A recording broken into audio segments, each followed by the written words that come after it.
શું તમને એક્ઝામનો ડર લાગી રહ્યો છે? હે ને? ચાલો હું તમને કહું કે એક્ઝામનો ડર કેમ લાગે છે.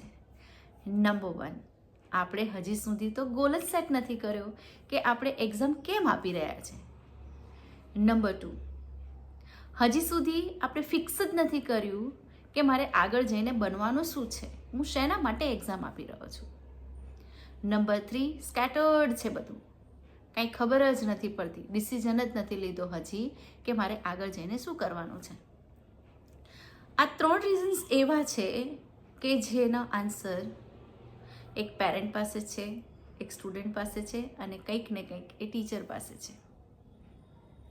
હું તમને એક નાની એવી વાત કહું કે તમને કોઈ એવું કહે કે તમારે 10 મિનિટની અંદર 1 કિલોમીટર ચાલવાનું છે અને કોઈ તમને એવું કહે કે તારે ચાલવાનું છે, તો તમને કયું વધારે સ્પેસિફિક લાગશે? તમારે ચાલવાનું છે કે તમને 10 મિનિટની અંદર 1 કિલોમીટર ચાલવાનું છે? કોમેન્ટ કરજો. સેકન્ડ થિંગ, જ્યારે તમારું ગોલ ડિસાઈડ હોય, હવે તમને એવું થશે કે ગોલ એટલે શું? ગોલ એટલે કે સપોઝ તમે 10th સ્ટાન્ડર્ડમાં છો કે 12th સ્ટાન્ડર્ડમાં છો કે તમે કોઈ કોમ્પિટિટિવ એક્ઝામ આપી રહ્યા છો, તો પહેલાં તો તમારે ડિસાઈડ કરવું પડે કે મારે એક્ઝેક્ટ કેટલા પર્સન્ટેજ જોઈએ છે અને કેમ જોઈએ છે. શા માટે હું એક્ઝામ આપી રહ્યો છું? Why I am giving this exam. જ્યારે એ ગોલ સેટ હોય ત્યારે તમને કામ કરવાની ઈચ્છા થાય, ત્યારે તમને વાંચવાની ઈચ્છા થાય અને જ્યારે તમે વાંચવા બેસો ત્યારે તમને બધું જ યાદ રહે. શું તમે આ રીતે કરો છો ખરા?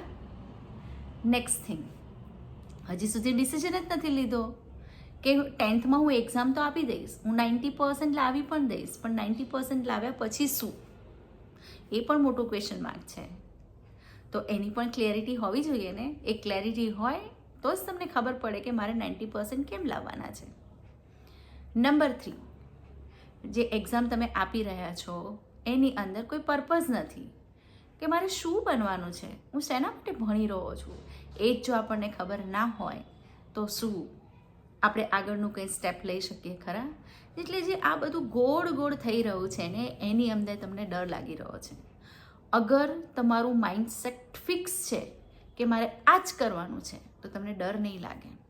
અગર તમે ડિસાઈડ કરી જ લીધું છે કે મારે 95% લાવવાના જ છે, મારે કોમર્સ સ્ટ્રીમમાં જવાનું જ છે, મારી UPSCની એક્ઝામ આપવાની જ છે, તો તમને ડર નહીં લાગે. કેમ? કારણ કે તમારી પાસે ગોલ છે.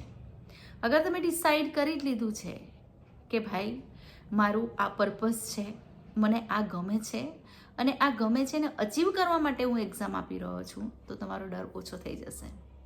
આ 3 વસ્તુની ટ્રાય કરી જુઓ અને પછી મને કહેજો કે તમારો ડર ગયો કે ના ગયો. હું ભાવના ચાવડા, 24 વર્ષનો મારો એક્સપિરિયન્સ છે ટીચિંગનો ફિલ્ડનો.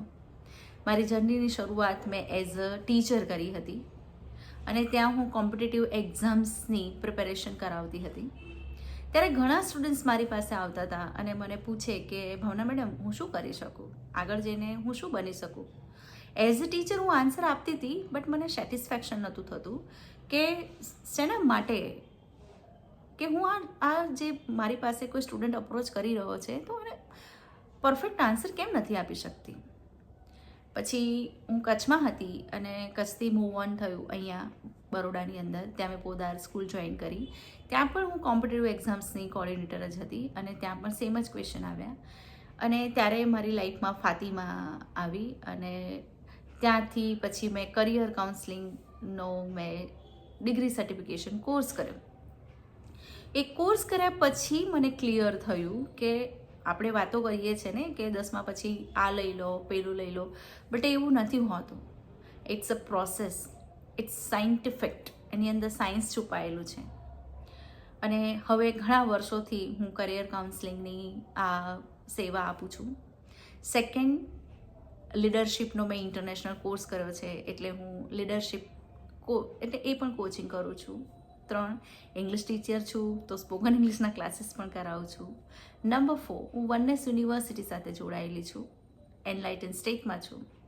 એટલે એઝ અ હેપીનેસ કોચ અને લોકોને હીલ કરી, એમના દુઃખને દૂર કરી અને એમને એક હેપી લાઈફ આપવાનું હું એક ટ્રાય કરી રહી છું. એટલે મારું પેશન, પર્પઝ એ જ છે કે દરેક વિદ્યાર્થીને, દરેક સ્ટુડન્ટને એક કરિયર મળે, મા બાપનું જે સ્ટ્રેસ હોય એ હીલ થાય, ટીચર્સને હું ગાઈડન્સ આપી શકું. મને કોમેન્ટ્સ ચોક્કસ કરજો કે તમારે આ ત્રણમાંથી કઈ વસ્તુઓ જોઈએ છે. કરિયર ગાઈડન્સ જોઈએ છે, એઝ અ હેપીનેસ કોચ તમને એ લેસન્સ જોઈએ છે, એઝ અ લીડરશિપ કોચ તમને લીડરશિપના લેસન જોઈએ છે. મને જરૂરથી જણાવજો. Thank you so much. અને મારા વિડીયો જોવા માટે મારી ચેનલને લાઈક કરો, શેર કરો અને સબસ્ક્રાઈબ કરો. Thank you.